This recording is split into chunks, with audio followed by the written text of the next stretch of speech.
বেশ কিছুদিন আগে ফেসবুকে একটা রেসিপি দেখেছিলাম, সেই রেসিপিটা আমি আপনাদের সাথে আজকে শেয়ার করব। আসলে আমার মনে নেই যে কোন পেজ থেকে আমি আসলে রেসিপিটা দেখেছিলাম, কিন্তু এতটাই মজা হয় এই রেসিপিটা, একবার না বানালে বিশ্বাস করবেন না। তো আজকে আপনাদের সাথে সেই রেসিপিটাই শেয়ার করব। তাহলে চলুন শুরু করা যাক আজকের ভিডিও। তো হ্যালো এভরিওয়ান, আসসালামু আলাইকুম। সকলে কেমন আছেন? আশা করি সকলে ভালো আছেন। আলহামদুলিল্লাহ আমি অনেক ভালো আছি। প্রথমে এখানে আমি একটু পানি দিয়ে একটু ফুটিয়ে নিয়েছি, তারপরে এখানে আমি মাছ দিয়ে দিয়েছি। যেহেতু মাছের লেজের পিসগুলো মানুষ মানে সকলে খেতে একটু ইতস্ত বোধ করে, মানে বেশি কাটা থাকার কারণে খেতে চায় না, যার কারণে আমি লেজের পিসগুলো ব্যবহার করেছি। এখানে আপনারা যে কোনো মাছ ব্যবহার করতে পারেন, তবে মাছটা কিন্তু অনেক বেশি সিদ্ধ করা যাবে না। এখানে সামান্য একটু লবণ দিয়ে একটু হালকা একটু সিদ্ধ করে নিতে হবে, একদম কিন্তু নরম করে ফেলা যাবে না, তাহলে কিন্তু এটা টেস্ট খারাপ হয়ে যাবে এবং ভালো লাগবে না আর কি, মাছটা বেশি নরম হয়ে গেলে। তো মাছটা আমি কিছুক্ষণ সিদ্ধ করে নিয়ে মাছটাকে উঠিয়ে নেব। যেহেতু এই মাছ কিন্তু অনেক সময় সিদ্ধ করতে লাগে না, তো উঠিয়ে নেব। নিয়ে এখান থেকে আমি কাটা ছাড়িয়ে নেব। প্রথম অবস্থায় কাটাগুলো সব কিছু একদম ঠান্ডা করে নিয়ে তারপরে কাটাগুলো একদম সুন্দর করে ছাড়িয়ে নেব। আর কিন্তু কাটা ছাড়ানোর সময় খেয়াল করবেন যে দুই একটা কাটা হয়তো থেকে যেতে পারে, তবে চেষ্টা করবেন একদম কাটা একদম ছাড়িয়ে ফেলতে, তাহলে খেতে অনেক বেশি মজা হয়। আর এই কাটাটা ছাড়িয়ে ফেলার পরে আমার কাটাটা ছাড়ানো হয়ে গিয়েছে। এখন এটাকে আমি চিপে ভেতর থেকে যে পানি থাকবে সেই পানিটা বের করে দেবো। অবশ্যই কিন্তু এই স্টেপটা ফলো করবেন। মাছের যে পানিটা অবশ্যই কিন্তু এটা ফেলে দিতে হবে, তাছাড়া কিন্তু মাছ যে একটা ঝরঝরে একটা ভাব সেটা কিন্তু হবে না। তো পানি ঝরানো হয়ে গিয়েছে। এখন আমি এখানে নিয়েছি কয়েকটা আলু নিয়েছি। এখানে আপনারা অল্পও নিতে পারেন, তবে আমি এখানে বড় 2 পিস আলু নিয়েছি। নিয়ে ছোটো ছোটো করে কিউব করে কেটে নিয়েছি। অবশ্যই ছোটো করে কিউব করে কেটে নেবেন, এতে করে তাড়াতাড়ি সিদ্ধ হবে আর কি, মাছের সাথে সুন্দর যাবে। তারপর এখানে দিয়ে দিয়েছি লবণ, দিয়ে দিয়েছি শুকনো মরিচ এবং দিয়ে দিয়েছি রসুন কুচি। তো রসুন কুচিটা কিন্তু এই মুহূর্তে দিবেন, আর শুকনো মরিচটা কিন্তু আপনাদের ঝালটা আপনাদের পরিমাণ অনুযায়ী দিয়ে দিবেন।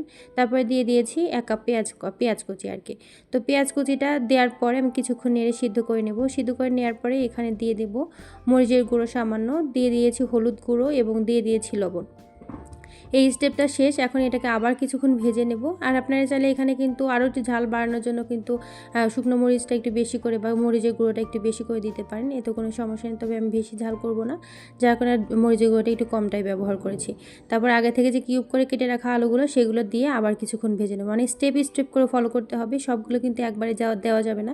কিছুক্ষণ দিয়ে একটা স্টেপ ফলো করে আবার পরে স্টেপে যেতে হবে। এবার করে নিয়ে তারপর একটু ভাজা হয়ে গেলে আমি কিন্তু একদম লো ফ্লেমে এটা করছি, একদম হাই ফ্লেমে করতে গেলে কিন্তু ধরে যাবে, খেতে ভালো লাগবে না, পুড়ে যাবে, কালারটাও নষ্ট হয়ে যাবে।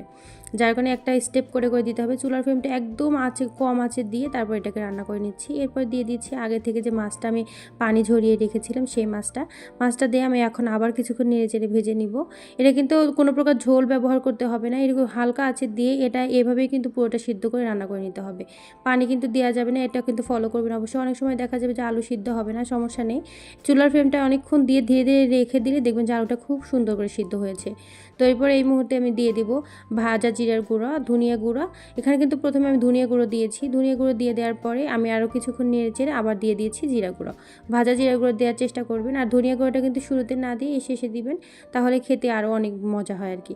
তারপরে এখানে দিয়ে দিয়েছি সামান্য একটু লেবুর রস। তো আপনারা চাইলে লেবুর রসটা স্কিপ করতে পারেন, তবে যারা একটু মানে অন্যরকম খাবার মানে একটু টকটক খাবার পছন্দ করেন তারা অবশ্যই এখানে লেবুটা ব্যবহার করবেন, টেস্টটা অনেক বৃদ্ধি পায়। তো এখানে এরকম আবার কিছুক্ষণ নেড়েচেড়ে দিয়ে আমার এই তো ভাজিটা হয়ে গিয়েছে। এরকম করে যদি বাসায় ট্রাই করবেন দেখবেন যে সবসময় কিন্তু মাছ একরকম করে রান্না করে খেতে মজা লাগে না, আবার অনেক সময় দেখা যায় কাটার পিসগুলো অনেকে খেতে চায় না, সেক্ষেত্রে কিন্তু আপনারা এইভাবে ভাজিটা করে নিতে পারেন। তো এখানে কিন্তু যে কোনো মাছ আপনাদের বাসায় যে কোনো মাছ দিয়ে এটা বানিয়ে নিতে পারেন, এতে অনেক বেশি মজা হয়। তো বাসায় অবশ্যই এরকম করে ট্রাই করবেন। আমি বুঝতে পারিনি যে এই রেসিপিটা এত বেশি মজা হবে, কিন্তু বানানোর পর যখন একবার মুখে দিয়েছি বিশ্বাস করবেন না, খুবই মজা, বা গরম ভাতের সাথে বিশেষ করে আরও বেশি মজা। বাসায় অবশ্যই এরকম করে একবার ট্রাই করবেন, দেখবেন সবাই অনেক বেশি পছন্দ করবে। নতুন খাবার দেখা যায় অনেক বেশি পছন্দ করবে। তো আজকের ভিডিও বেশি আর বড় করব না। সকলে ভালো থাকবেন, সুস্থ থাকবেন। দেখা হবে রান্নার আরও একটা ভিডিও নিয়ে। আসসালামু আলাইকুম।